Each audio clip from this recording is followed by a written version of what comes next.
Good morning बच्चों। आज जो मैं आपको बताने चल रहा हूँ वो आपके सिलेबस के अकॉर्डिंग इरिगेशन चैप्टर से related water requirement of crop. आज का जो टॉपिक है फसलों की जल मांग। तो बच्चों, जल मांग जैसा कि नाम से ही स्पष्ट हो रहा है, और किसकी जल मांग? फसल की जल मांग। तो जल का मतलब जल, पानी, और मांग का मतलब होता है आवश्यकता। तो फसलों को पानी की आवश्यकता। जल मांग से ये मेरा तात्पर्य है कि पौधों को पानी की आवश्यकता या फसलों को पानी की आवश्यकता। तो जैसा कि उसके नाम से ही स्पष्ट हो रहा है कि वाटर रिक्वायरमेंट ऑफ क्रॉप, फसलों की जल मांग। तो फसलों को जल की कितनी आवश्यकता होगी? तो इसका मतलब ये होगा कि किसी फसल के लिए एक निश्चित अवधि में उगाने के लिए उसके पूरे जीवन काल में जितने जल की आवश्यकता होगी उसे उस फसल की जल मांग कहेंगे। या ऐसा भी कह सकते हैं कि फसलों के संतोषप्रद वृद्धि के लिए उसके परिपक्व होने तक जितने जल की आवश्यकता होगी उसे उस फसल की जल मांग कहेंगे। और बच्चों, आप भी जानते हैं कि पौधों में वाष्पीकरण, वाष्पोत्सर्जन या उसकी और भी जो रासायनिक क्रियाएं होती हैं, उनके अतिरिक्त जो हम खेत की तैयारी करते हैं तो उसमें जो जल हमारा रिस जाता है, रिसन होता है, और भूमि की तैयारी में जो जल प्रयुक्त होता है वो भी उसमें जुड़ेगा, उसकी आवश्यकता में जुड़ेगा। ये नहीं कि वो अलग से हो जाएगा। यानी कि जो हम भूमि की तैयारी करते समय नालियों में वाष्पन, वाष्पीकरण, उन सब के अतिरिक्त जितने जल की आवश्यकता होगी वो उस फसल की जल मांग कहलाएगी।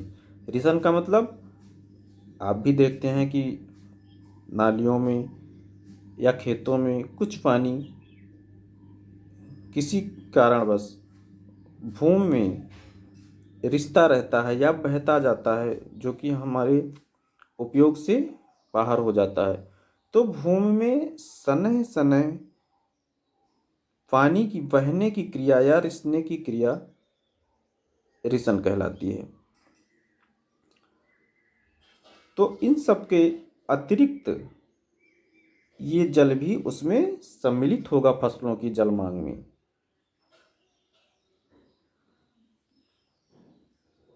तो आप समझ गए होंगे जल मांग। और अगर जल मांग समझ गए तो फसलों की जल मांग मतलब उसके पूरे जीवन चक्र में जितने जल की उसके बुआई से लेकर के और कटाई तक जितने जल की आवश्यकता होगी उसे उस फसल की जल मांग कहेंगे।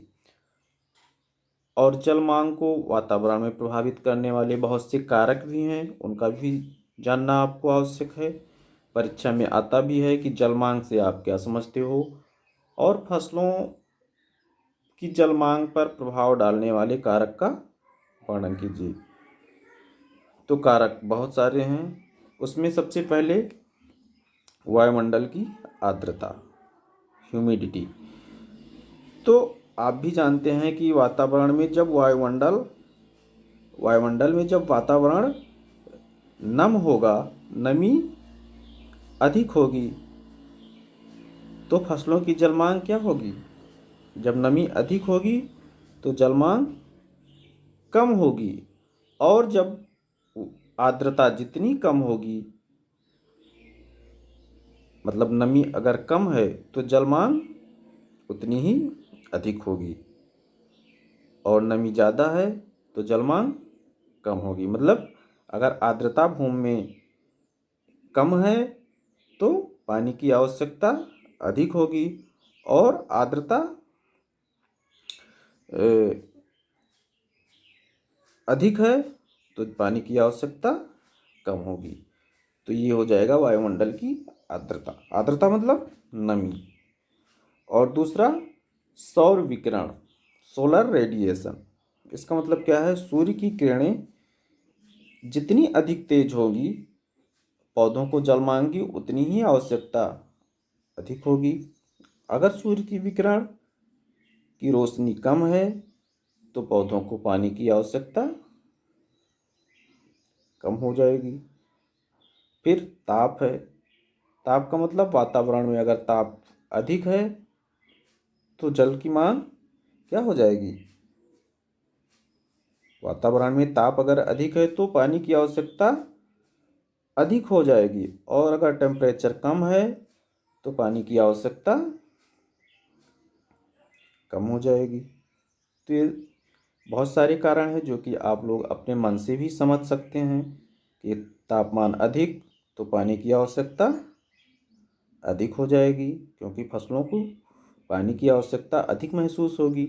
और अगर तापमान कम है तो पानी की आवश्यकता जो होगी वो कम होगी। फिर वायु की गति का भी प्रभाव पड़ता है। वायु की गति जितनी अधिक होगी उतनी ही ज़्यादा हमारे पौधों की पत्तियों से उसके नमी को दूर करेगी, तो पानी की आवश्यकता पौधों को बढ़ जाएगी। वायु की गति कम होगी, आर्द्रता को बहुत कम खींच पाएगी, तो पानी की आवश्यकता कम होगी। और बच्चों, दूसरा जो कारक बनेगा, फसल की किस्म भी आप देखते होंगे। जिन फसलों की पत्तियां अधिक चौड़ी होंगी उनमें वाष्पीकरण की क्रिया अधिक तेज होगी। पत्तियों के आकार पे भी वाष्पीकरण और वाष्पन की क्रिया निर्भर करती है। तो पत्ते अधिक चौड़े हैं तो वाष्पन की क्रिया अधिक होगी, तो पानी की आवश्यकता उन फसलों को अधिक पड़ेगी। पत्तियां छोटी हैं तो उनको पानी की आवश्यकता कम हो जाएगी, उनकी जल मांग कम हो जाएगी। आप देखते हैं जैसे जो छोटी पत्तियों वाली फसलें हैं, जैसे चना ले लीजिए, मसूर ले लीजिए, इन सभी फसलों को पानी की आवश्यकता बहुत कम होती है। गन्ना ले लीजिए, धान ले लीजिए, इनकी सबकी पत्तियां लंबी होती हैं, चौड़ी भी होती हैं, तो इनको पानी की आवश्यकता अधिक होती है। कभी कभी एक नंबर में पूछ भी लिया जाता है, 4 ऑप्शन दे दिया जाएगा फसलों को कि फसलों की जल मांग सबसे अधिक किस फसल की है, तो उसमें आपको बताना रहता है। तो जब आप ये जानेंगे कि अधिक चौड़ी पत्तियों वाली फसलों को या लंबी पतली पत्ती वाली फसलों को उनकी पानी की आवश्यकता अधिक होती है। जैसे गन्ना की पत्तियां बहुत बड़ी होती हैं, चौड़ी भी होती हैं, तो उनको पानी की आवश्यकता सबसे ज़्यादा होती है। धान को भी जब सबसे ज़्यादा आवश्यक होती है, तो ऑप्शन में दिया भी रहेगा गन्ना या धान में से कोई एक चीज़। और गन्ना धान दोनों है तो गन्ना को पानी की आवश्यकता सबसे अधिक होती है, तो उसकी जल मांग सबसे अधिक हो जाएगी। तो ये सब आप लोग ध्यान में रखोगे। फिर निकाई गुड़ाई करके भी फसलों की जल मांग को कम किया जा सकता है।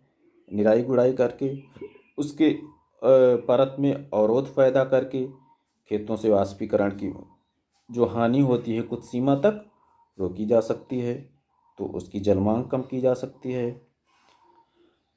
फिर आप देखेंगे फसल भूमि की किस्म भी एक कारक बनेगा। बहुत रेतीली जो भूमियाँ होती हैं या बलुअर भूमियाँ होती हैं उनको पानी की आवश्यकता अधिक होती है, तो उनकी जल मांग, उसमें जो हम फसलें लेंगे वहाँ पे भी हमें फसलों की जल मांग बढ़ जाएगी।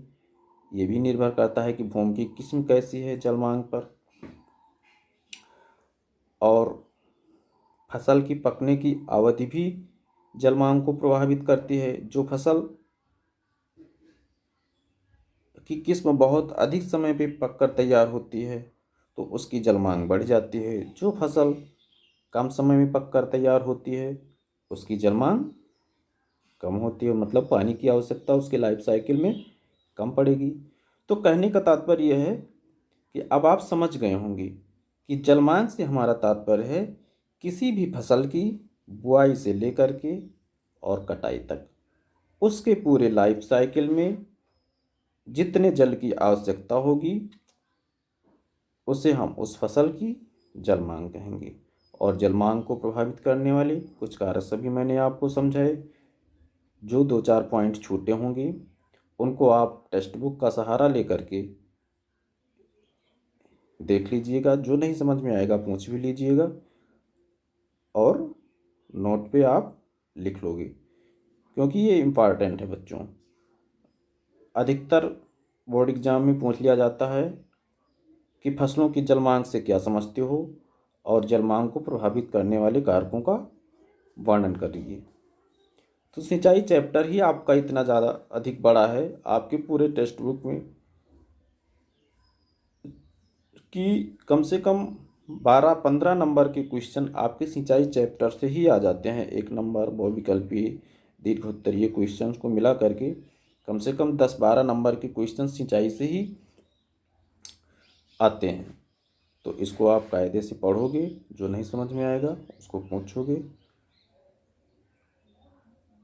और नोट बनाने में कोई हीला हवाली आप लोग नहीं करोगे, क्योंकि जब भी आप क्लास में आओगे तो आप ये समझ के नहीं आओगे कि हमारी पढ़ाई नहीं चल रही है या मेरे क्लास नहीं चल रहे हैं। ये जो भी बताया जा रहा है, शिक्षकों के द्वारा जो भी मार्गदर्शन आपको दिए जा रहे हैं, उनको आप नोट बना के बहुत अच्छे से उसको लिखोगे, ये समझ करके कि हमको हमारा टीचर्स बता रहा है और ये कार्य मुझे हर हाल में करना ही करना है। तो बच्चों कोई हीला हवाली नहीं करोगे, आपके भविष्य की बात है। आप पढ़ते रहो, जो ना समझ में आए अपने शिक्षकों से पूछते रहो। धन्यवाद।